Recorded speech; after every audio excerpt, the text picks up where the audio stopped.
Hey friends, it's Ian Khan, the Futurist here at the Milken Global Conference 2025. I've got with me Michael Ellison, CEO of CodePath, and they are revolutionizing how the education industry works. And let's hear it from Michael. Michael, welcome to the Futurist. Thanks for having me. Tell us about CodePath. You guys are doing a lot in AI education. You're one of the Fast Company featured fastest growing companies. Tell us about CodePath. Yeah, so CodePath is the nation's leading trainer of software engineers in the entire country. We're on track to serve over 20% of all computer science students in the entire country within the next couple of years. But we're very much focused on impact and mission driven. So the whole idea behind CodePath is what do we need to embed inside of degree programs in the largest state schools and community colleges in the country to turn them into engines of innovation where instead of students not getting jobs or they're being barely employed, they're able to get the most competitive jobs in the entire country, Google, Microsoft, and even starting venture-backed tech companies. So how did you guys start and how did you identify this particular niche? So there's kind of two pieces of this. One is just my personal background where I grew up low income, single mother household, father incarcerated when I was 5 years old. And I always wanted to give back and make a difference. So started my first company when I was 19 years old. It was in education. It didn't get to scale, but that led me to founding multiple tech companies and trying to figure out what do engineers understand that I don't know about scalable businesses.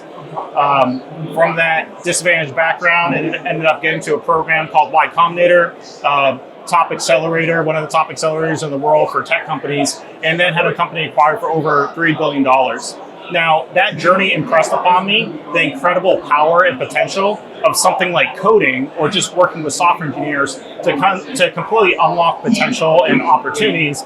And that was the origin of why CodePath does the work that it does and why it's trying to really transform the US technical education system. Great. So when you look at the existing labor force within the software and the technology industry, that's great. They're doing their thing, amazing. But we also have people who are now studying to be computer scientists. They're in other domains. How does this impact them? Or are you adding new skills to them so that they are a better fit to the workforce of the future? Because everything is not everything, but a lot is technology driven. AI is being used in every industry. What are your insights that you're finding are necessary for students to learn today to be a great fit in the workforce tomorrow? Mm-hmm. So there's this surprising truth that it turns out the people who are best at making computers do what they want them to do in the past, that same skill set, it's the people who are now with AI the best at making computers do what they want with AI. AI is just a new tool, but it's very much when you're thinking of AI, you're thinking about our school system, you're thinking about computer science. So what you need in order for people to be the most proficient or the most powerful are the ones that are great at learning and mastering whatever the tools of today are. That historically has been software engineers, where they're constantly inventing their new tools. AI is another example of a new tool. And so when you look at what should be different or what should be the same, then one is, I think, college education and strong analytical problem-solving skills are still a core element of that foundation. But more and more, we need stronger computational thinkers, people who are able to build the complex systems where AI makes a lot that is possible, but then do you have the foundational skills that historically have been most helpful with thinking and leveraging these new technologies? So there's a lot that is the same. Now, what's different? Well, now there's a premium on creativity, on empathy. When you can solve any type of problem, one of the most important elements, what type of problem do you solve? How does that solution feel? A lot of the different innovations around different AI chat interfaces, it's now about user experience. It's about the personalities that you're feeling from the software. Is it more human, or does it have a certain type of personality that really resonates with you? Very cool. I've got young kids, right? So they're still young, they're still in school. What does the future look like in terms of the education delivery models, right? When they're in their universities like 5-10 years from now, how is that changing right now? and over the next, let's say, 10, 15, 20 years? Where are we headed? We currently have an education system that's primarily one size fits all. The reason why it's one size fits all is because what we know works really well, personalized tutoring, incredible teachers, are very expensive, which means they don't scale. So what we have is just kind of, what's low cost and what's not really a great personalized experience. What AI does is it's incredible at increasing quality, increasing personalization and curation, Right. but driving down the cost to zero. So we're going to see a world where the quality of education, for every minute, for every hour, for every course, you're going to be able to have deeper mastery, and we're going to evolve into areas of education that currently we don't think about as much. Impacting the psychology of students, rewiring the motivation of students, reprogramming the relationship to learning. So what makes me most optimistic about the future is that what we currently think as hard constraints, only a top 5% or 10% are able to do X, Y, and Z things, we're going to see a much larger percentage of the population able to do a whole variety of different things that we didn't think was possible before. So is the future about specialization, or you need to be good at many things? Like, where's that going when it comes to generally professions in general? And this is a very general sense that I'm trying to get. Where do you think things are headed? It's both, but why don't we focus on what's going to be highest leverage? So when you look at space exploration, it's early, it's expanding, there's a lot of opportunity that's going to be developed.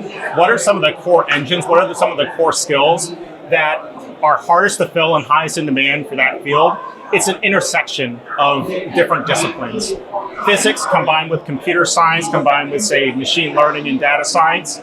And then when you look across the spectrum, so software has long been eating the world, and then AI is accelerating that. So it's a combination of what are the tools that can be most meaningful in your profession, but then what about the domain expertise? So very much we're going to see the importance of people being strong and deep in more areas, but that's also going to be combined with more productive, more effective learning that better meets you where you are. So perhaps you're excited and addicted to growth and learning and deeper proficiency in more areas. But I think in terms of broadly speaking, you're going to have generalists, you're going to have specialists. I think that there's going to be a lot of roles that we can't predict that will be created in the near future.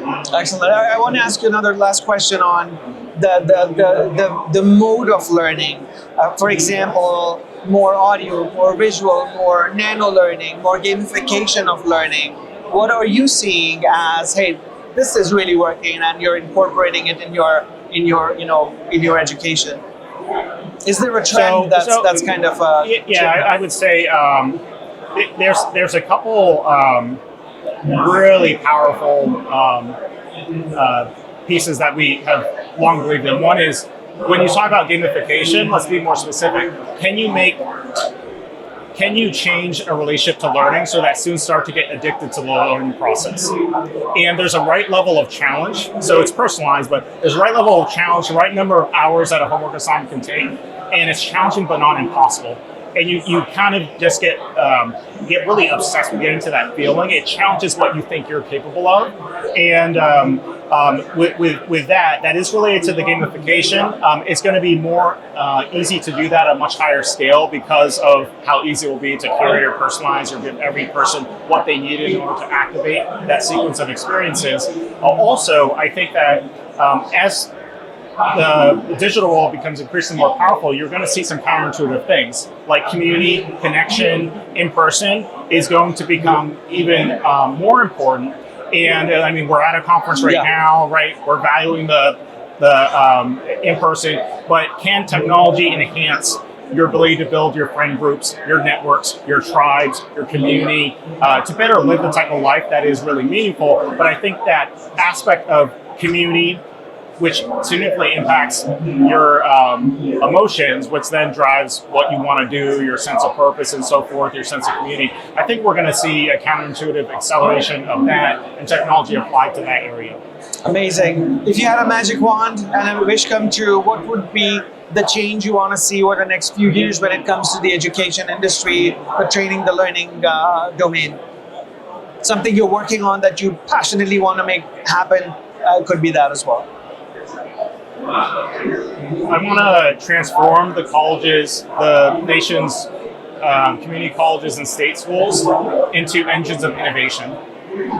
Most of the research, most of the advanced R&D in the country comes from a small number of top universities. We have talented people everywhere. The majority of people in this country are attending schools where they're not set up to unlock their potential.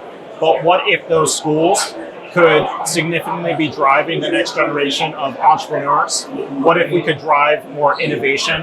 What if we could truly democratize where we build the future, as opposed to we just talk about Silicon Valley or we talk about certain industries in New York or Boston, whatever. I think we have that opportunity. And if my magic wand would be specifically focusing on those state schools and community colleges, because that also means that as we're trying to accelerate U.S. technical innovation and global competitiveness, we can also drive social and economic mobility. Of course. Hey, thank you so much for sharing your insights with us. Really appreciate it. We wish you all the best in your noble quest. I love what you do, and it's incredible to see that you're actually doing it. So thank you. Thank you for having me. Excellent. Yeah.